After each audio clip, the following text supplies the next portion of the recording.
sabi is 2 to 3 drops. And apply it here. So, ganyan. Yeah, you can smell the aroma.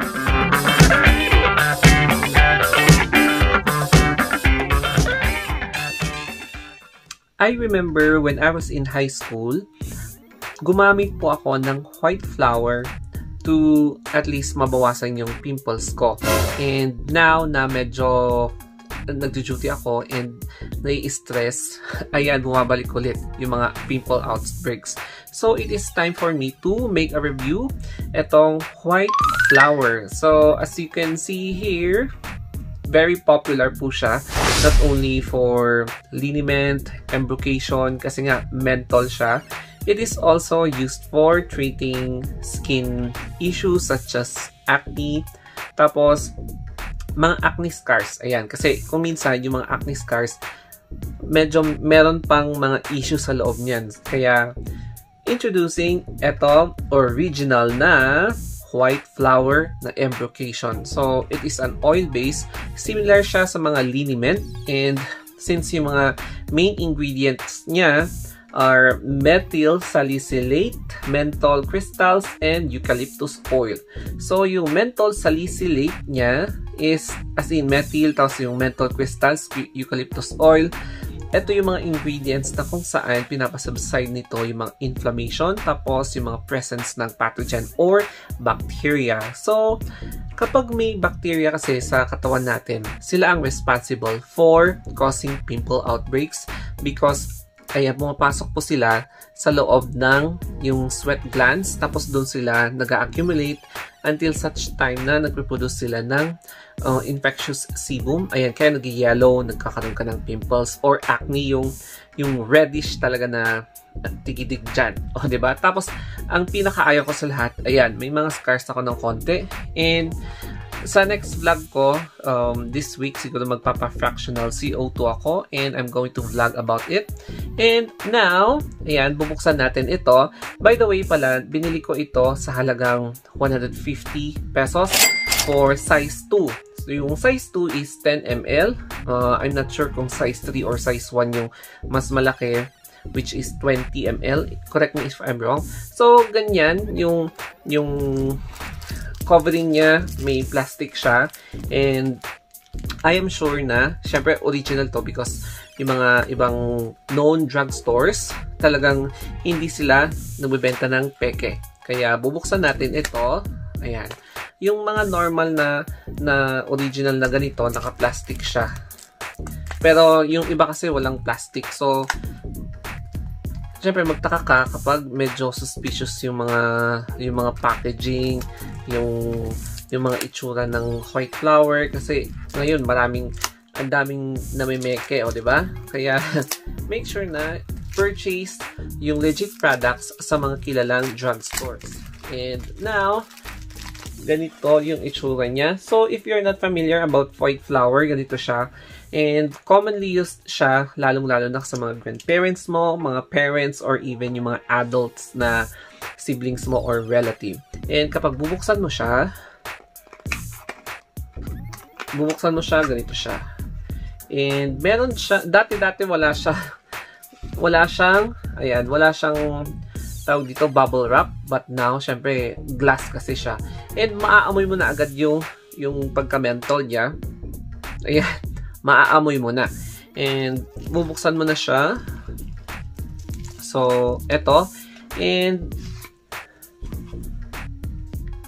ayan, make sure na wag mong hawakan yung oil. So, normally, ganyan yung itsura ng white flour. And kapag white flour, ayan yung flour niya. I'm not sure kung anong kind ng flour yan.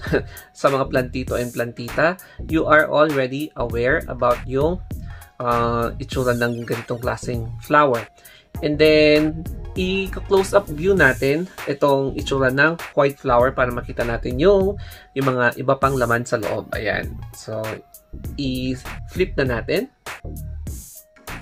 Makikita nyo dito, I have small pimples or parang tutubo na siya as a pimple. Ayan. So, And then, kung may nararamdaman kayo, ayan, may nararamdaman ako dito na parang, ano na siya.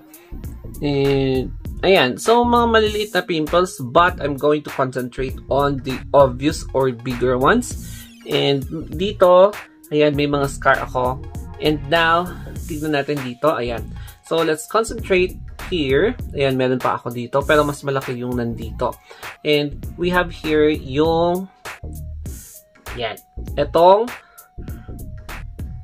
white flower. So, slowly open it and then make sure na wag yung hawakan. Don't hold yung loob ng bottle. Avoid contact with your fingers or hands. And then use yung ganito, cotton tip. Yung mga ginagamit nyo na Q-tips. Ganyan, yung ginagamit sa ears. So, ito, sabi is 2 to 3 drops. 2 to 3 drops. Pero as long as it makes the cotton wet, okay na siya. Ayan. So, okay na siya. And, apply it here. So, ganyan. Yeah, you can smell the aroma or the menthol aroma. Syempre, menthol salicylate. Methyl salicylate siya. Yung methyl salicylate is responsible for, ayan, eliminating pathogens. And then, apply it in the affected area for at least every 2 hours. Sabi niya 2 to 3 hours. Ayan, until mararamdaman mo na yung inflammation na pimples or acne will be gone. So, repeat the process. Siguro, mas maganda kapag overnight before sleeping. Ayan. So, I still have here. Ayan, meron pala akong pimple dito. So, it's kind of big. So,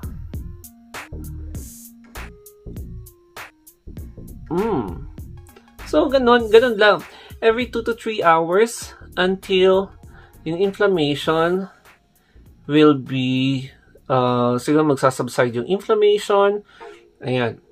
So, I can already feel the sensation, yung menthol sensation.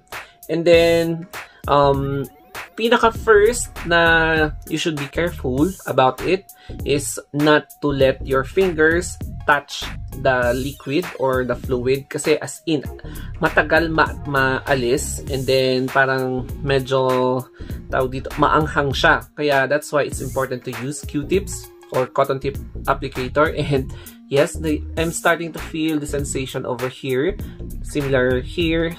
Ayan, o diba? You can already feel na medyo parang mahapdi, pero that's the effect of menthol. Ayan. So, ganyan lang. Wag masyadong ganun. Kasi pag sobra, hindi na okay. And second is, if you're suffering from colds, wag nyong lagyan sa yung loob ng nose nyo because it is already a softer mucosa and it can really cause irritation. So, ayan. And wag kayo maglalagay dito kasi maanghang siya. And this part of your face has more sensitive cells or sensory perception na mas sensitive kaysa sa other parts ng face nyo. Kaya, iwasan nyo maglagay ng ganyan. Mas maganda kapag amoyin nyo lang yung ganon. Mas safer. And don't use your hand. Use etong cotton tip applicator para at least hindi siya maanghang sa kamay. Ayan. And of course, close it. Close maigi. So, never touch yung nandito niya kasi maanghang siya. As in, parang the sensation is stronger than yung mga liniment. So, that's why be careful kapag gumagamit kayo nito. And keep this out of reach of children.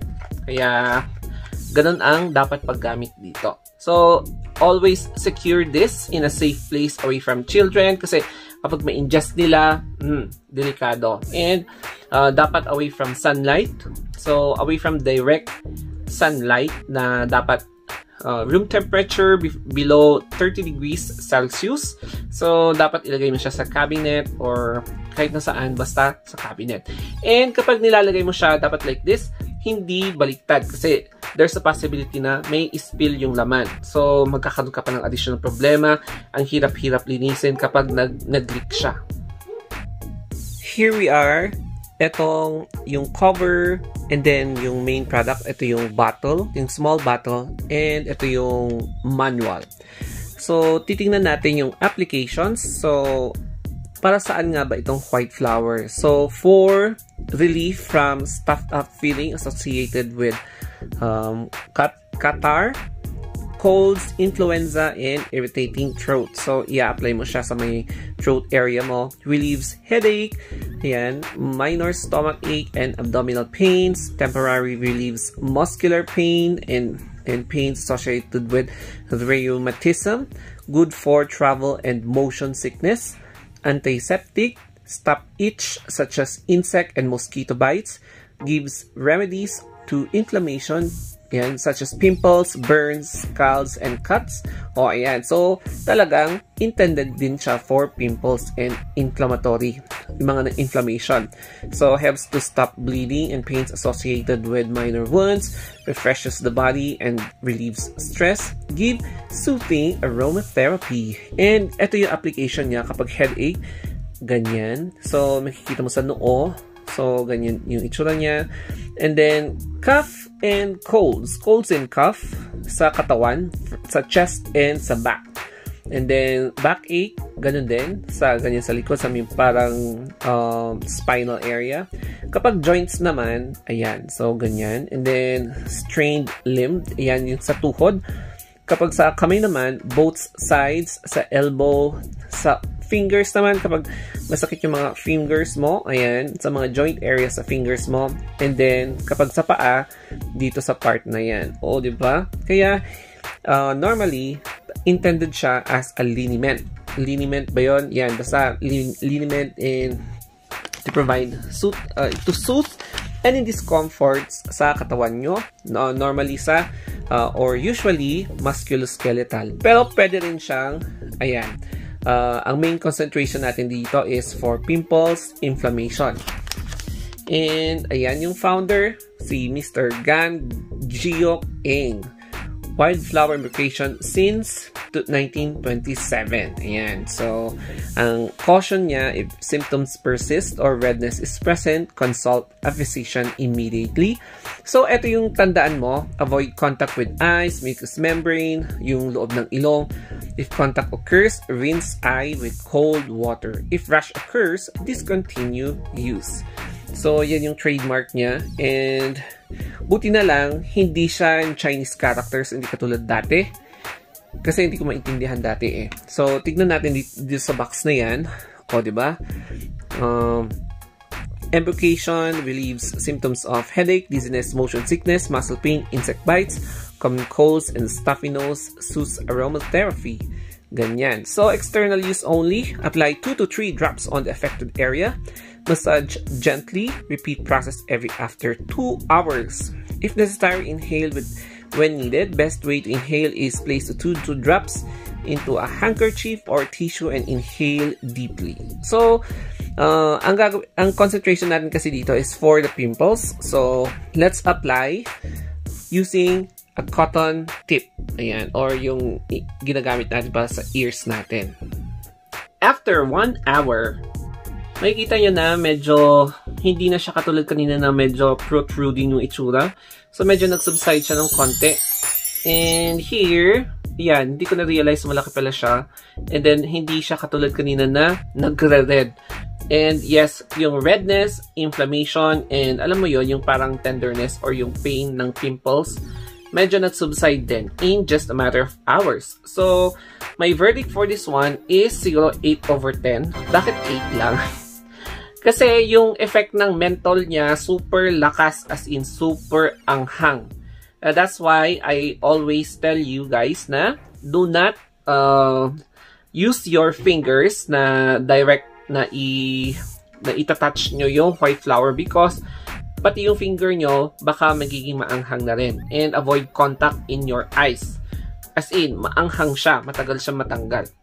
Ayun guys, and yes, 8/10 lang siya kasi yun yung consequence niya. Sobrang lakas. Sobrang lakas niya, but sobrang effective. And yun po yung verdict ko, 8/10. And if you love how I vlog this video, don't forget to subscribe my YouTube channel. I have 2 YouTube channels guys, The Story of Anthony and The Story of Anthony Vlogs. If you want to have comment, kung may feedback kayo, suggestions, never hesitate to comment down below. And I have link kung gusto niyo bumili ng ganito down below din and sa description box. Tapos reach me out in my Twitter, Facebook page, and Instagram, The Story of Anthony din. So, I hope may natutunan kayo dito sa vlog ko. And keep on watching sa mga ibang vlogs ko. That's all guys. Keep safe and huwag maging pasaway.